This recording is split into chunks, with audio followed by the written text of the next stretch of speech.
Huge news, guys. The biggest thing happening to Hearthstone tomorrow will not be the mini set, but we will actually finally get to see Brann getting nerfed. And it's a big one. Saddle Up is also getting toned down, and we're also gonna be getting the new mini set, obviously, but honestly, the other two changes feel a little bit more impactful than that. If you're serious about Hearthstone and you like what I'm doing, drop a like and subscribe to the channel, and don't forget you can hire me for some Hearthstone coaching. Now, let's check out the patch. You are not prepared! Again, huge thanks to Blizzard for providing us with this a little bit early so we can do this in a timely fashion. And yeah, patch notes 29.4, launching tomorrow, brings an explosive new mini set, Dr. Boom's incredible inventions, and more. A bunch of yada yada yada, basically. We've all heard all of these things already. We've seen all the cards. You can check out my card review for all of them, see what I think about them and whatnot, so you have a better idea of what to be expecting with them. But like I said, the big change is this one. Brann is going to be competing with the Boom Boss, basically, and it's still just a 2-4. I kind of was expecting it to be at least a 2-6 or something a little bit more useful. But it's gonna be a useless 2-4 still, and sitting at 8 mana, it should be giving you enough time for the control decks at least to really snipe it down, or just advance their own game plan a little bit further. Should be for sure a step in the right direction. A lot of the time, warriors actually found themselves even with enough breathing room to play this even against aggro decks, even though obviously that wasn't their main game plan against those. But yeah, the dev comment, our last balance update, was a massive shakeup with over 35 cards. Changed based on our general design philosophy and overall health of Standard. With so many changes at once, we built this extra balance window into this content patch to catch a couple power and play rate outliers that have cropped up since those changes. It wasn't since those changes, Blizz, let's be honest.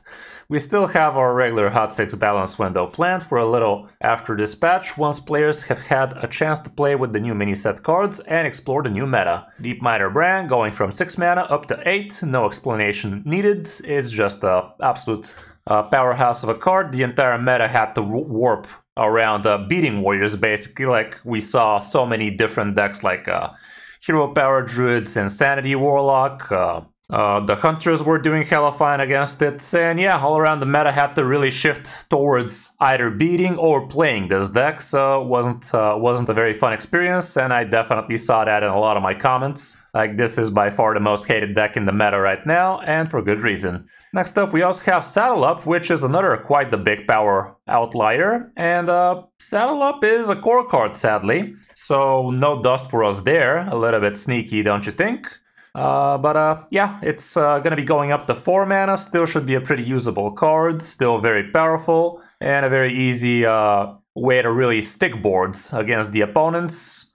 Costing 1 extra definitely is gonna make it a little bit harder to actually weave in a couple of snakes, or at least one more 1-drop with the coin and whatnot, so when you want to be building this even without a real board. And it's just gonna give the time for the opponents to actually have access to their bigger removal, to actually draw their bigger removal and all of that nonsense. So this should be toning down Spell Talking Hunter as well. And that was obviously the most played deck right now. It was not exactly rocket science to climb with it. It was pretty fast, pretty easy to learn, and pretty effective too. So with Saddle Up going up to 4, people are still going to be playing this deck. It's going to be a little bit worse, obviously, and you're no longer going to be able to actually draw this with things like Kotobane, but let's face it, Kotobane was never really a core piece of that deck anyway, so there's that as well. All around, I believe both decks should still remain pretty relevant, at least top tier 2 in my book. Like, once Brann and Saddle Up get nerfed, both the decks are gonna drop a little bit in popularity. That's gonna shift the meta into another direction, and boom, Brann and Spell Talking Hunter are gonna be good again because not everybody's trying to target him again. So yeah, I do believe that is probably gonna be the natural way of things going, as they usually do. Other than that, we have interesting twist changes. For the first time ever, I'm actually kinda interested in this one. Twist is back with a huge all-new season in June, whizbang's Heroes. And whizbang's Heroes choose from exciting new heroes, each with their own pre-construct deck, hero power, and unique passive effects. So this kind of gives me, I don't know, like duels vibes, or honestly even some solo adventure vibes. Remember those? Yeah, we had some of those back in my day. Yeah, it looks kind of interesting. Should be a breath of fresh air for that mode. Like, nobody really is playing that too much. Like, literally a fraction of the player base, less than 5%, I'd assume. And for good reason. Like, I mean, nobody got time to actually build collection for Twist and whatnot. And here, having the collection is actually not going to be relevant, because all of the heroes will be for free, if I'm not mistaken. Like, I'm reading this right? Each hero is unlocked if you have the corresponding legendary card. The first appearance card with the same name as the hero, except Illidan, who is unlocked by Metamorphosis in Core. Whizbang's heroes will launch with 19 hero options, and we have all of these idiots out there. Keep an eye out for more details closer to the start of the June Twist season. These heroes are unlocked by cards in Core, so everybody should be having them. And these two cards were free login rewards for older expansions if not already unlocked. Tune is automatically unlocked by having a Whispers of the Old Gods pack and going to the pack opening screen. And Kel'Thas is automatically unlocked by having an Ashes of the Outland pack and going to the pack opening screen. Okay, so I guess it's not absolutely free to play. You might have to spend like 200 gold to buy one of each of these packs if you want to have those two guys. So definitely not a bad bargain this time, Blizz. If you keep on doing this with Twist, maybe people will bat an eye at it, but honestly, I feel like it needs a lot more attention there for it to actually be worth anybody's time. Like, I think it's time for us to have separate rewards for wild standards, Twist and all of that, because really feels pointless after you're legend in one place, or heck, even Diamond 5. What's the point of actually grinding anywhere else? I'd rather just do other things if I wasn't a streamer. But that's just me, right guys? Nobody else thinks like that. Trust me, dudes. Nobody in the comments thinks this way.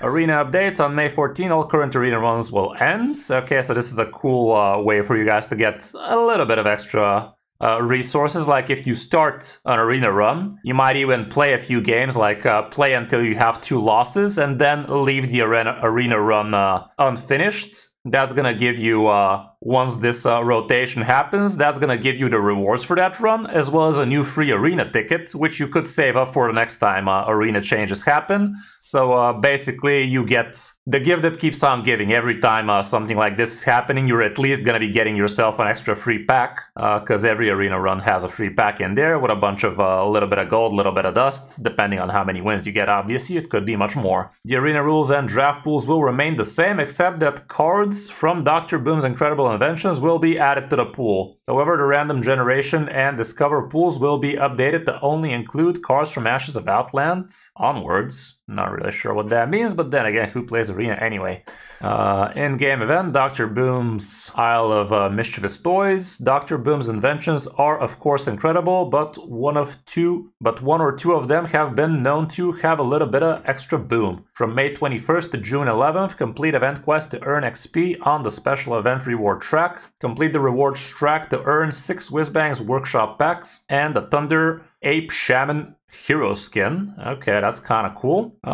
So yeah, a little bit of free extra stuff, never hurt nobody. Another reminder, guys, before you start opening any more Whizbang packs, make sure to get the new mini set, because that's always worth it. Like 2,000 gold is nothing in today's Hearthstone standards. And you should always be saving up 2,000 gold for this. So if you plan on opening more Whizbang packs, definitely a good idea to buy your mini set first, and only after that start opening more Whizbang packs if you're missing more cards from the actual Whizbang set, because if you don't, you have a chance of actually opening some of those mini set cards in the meantime, and that's just gonna muddy up your results. Like, if you plan on at least buying the mini set, which honestly you always should, this would be the best way to approach things. We also have a little bit of bug fixes. Dev comment: as we continue iterating on our progression system and our communication around it, we're working on some updates that didn't quite make it into this patch.